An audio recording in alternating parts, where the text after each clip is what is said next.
नमस्कार दोस्तों, जय हिंद, जय भारत। दोस्तों, आज का वीडियो काफ़ी महत्वपूर्ण वीडियो है। इसमें हम 10 मोस्ट इम्पॉर्टेंट क्वेश्चन देखेंगे जो कि आरआरबी, ग्रुप डी और अन्य एग्ज़ामों में ये प्रीवियस पेपरों में पूछा हुआ प्रश्न है। तो आइए हम इसको एक एक करके सॉल्व करते हैं। दोस्तों, यदि चैनल पर नए हैं तो चैनल को सब्सक्राइब कर लीजिए, बेल आइकन दबा लीजिए ताकि आपको नोटिफिकेशन मिलता रहे। पहला प्रश्न है, किस धातु का गलनांक सबसे अधिक है? किस धातु का गलनांक सबसे अधिक है? Option A osmium, option B tungsten, option B molybdenum, option D aluminium. तो किस धातु का गलनांक सबसे अधिक है? पहली बात तो हम गलनांक होता क्या है, क्लियर।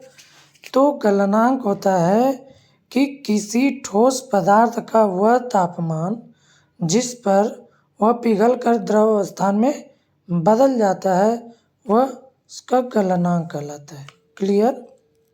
एक बार फिर से, किसी ठोस पदार्थ का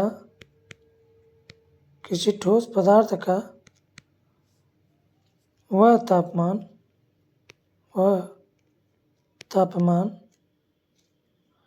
जिस पर पिघलकर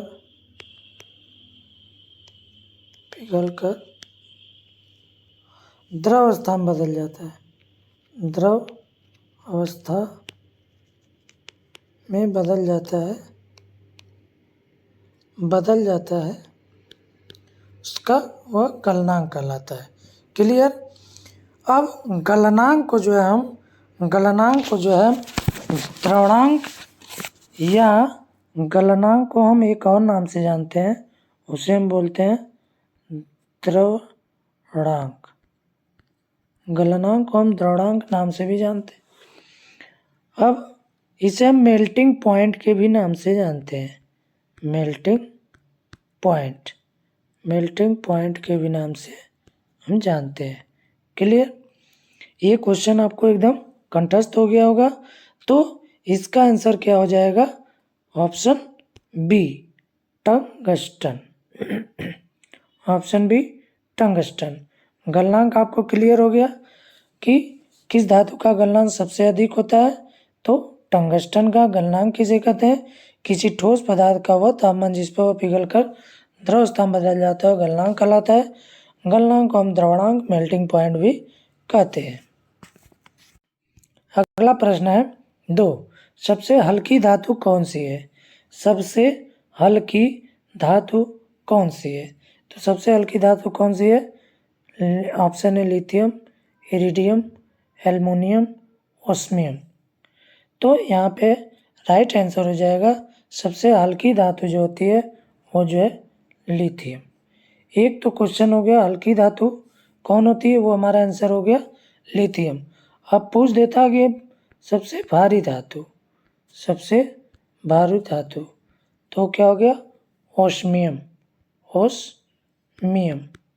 क्लियर। सबसे हल्की धातु लिथियम, सबसे हल्की धातु लिथियम, सबसे भारी जो है ओस्मियम, क्लियर। आगे चलते हैं।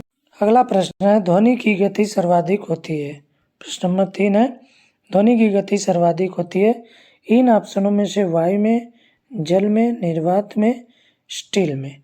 तो गैसों में भी, गैस में जो होती है, गैस में ध्वनि जो होती है, ध्वनि सबसे कम होती है,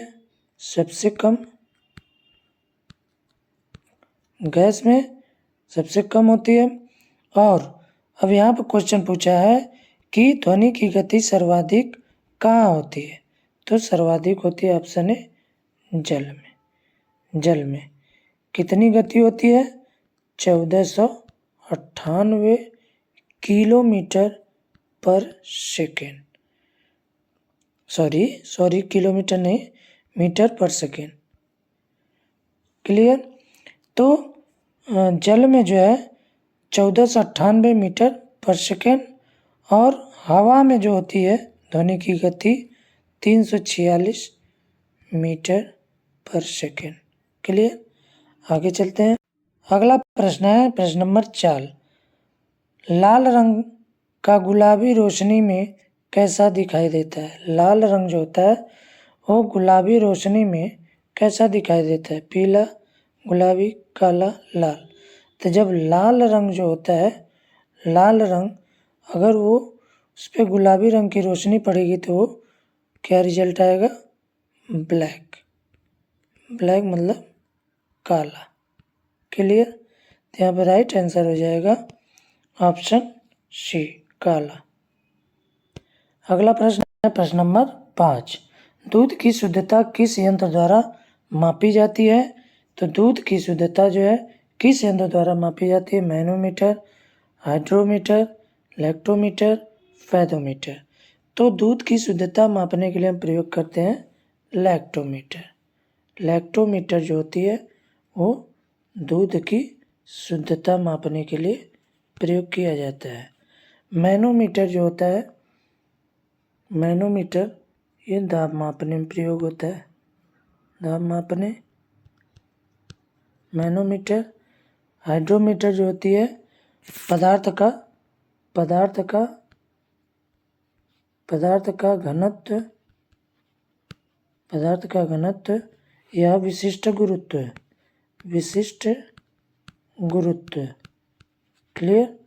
अब फेदोमीटर का जो है उपयोग जल में या समुद्र में गहराई मापने के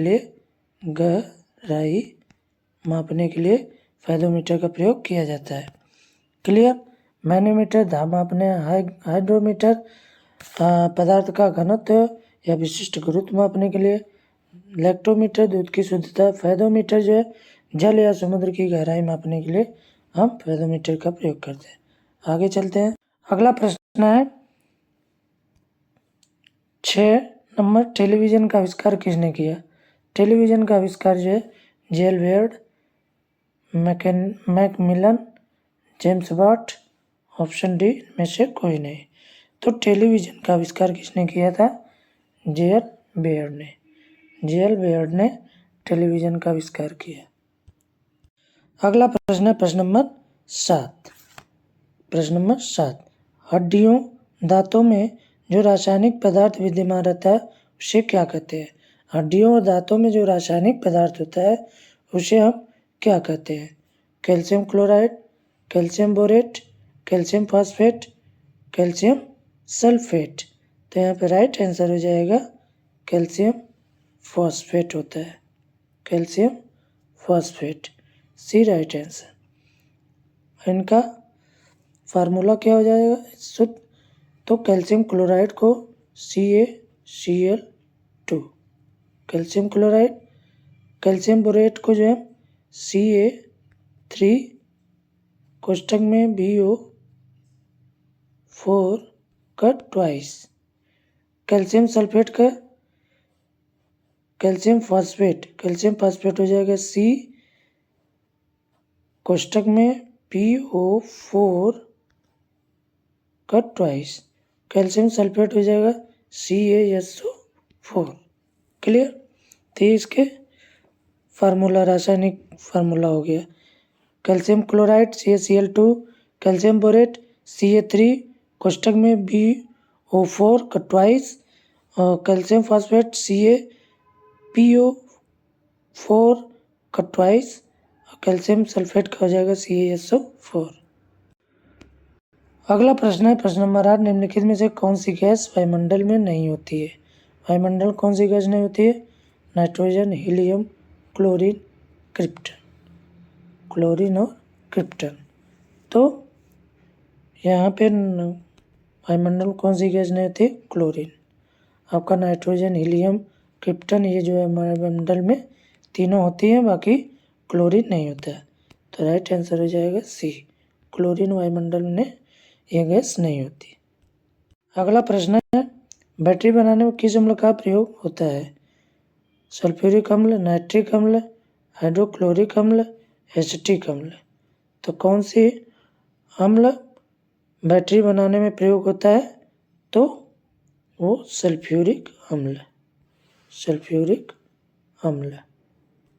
सल्फ्यूरिक अम्लों को हम H2SO4 सल्फ्यूरिक अम्ल H2SO4। अगला प्रश्न है, संतरे में कौन सा विटामिन अधिक होता है? संतरे में कौन सा विटामिन अधिक होता है? Vitamin D, vitamin C, vitamin B A, vitamin C, vitamin B. तो संतरे में कौन सा विटामिन अधिक मात्रा में होता है?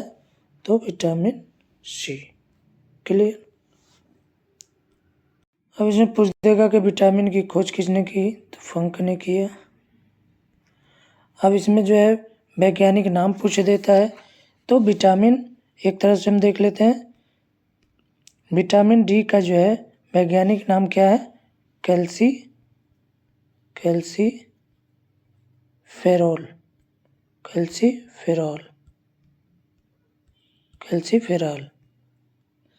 विटामिन ए का वैज्ञानिक नाम क्या होगा? रेटिनॉल।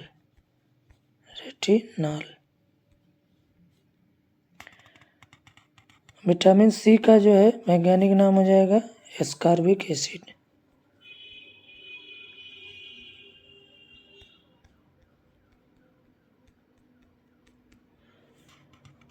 और विटामिन बी का वैज्ञानिक नाम हो जाएगा थायमीन। क्लियर। दोस्तों, ये हमारा वीडियो कैसा लगा? वीडियो अच्छा लगा तो वीडियो को लाइक कर दीजिए, चैनल को सब्सक्राइब कर लीजिए। इसी के साथ जय हिंद, जय भारत।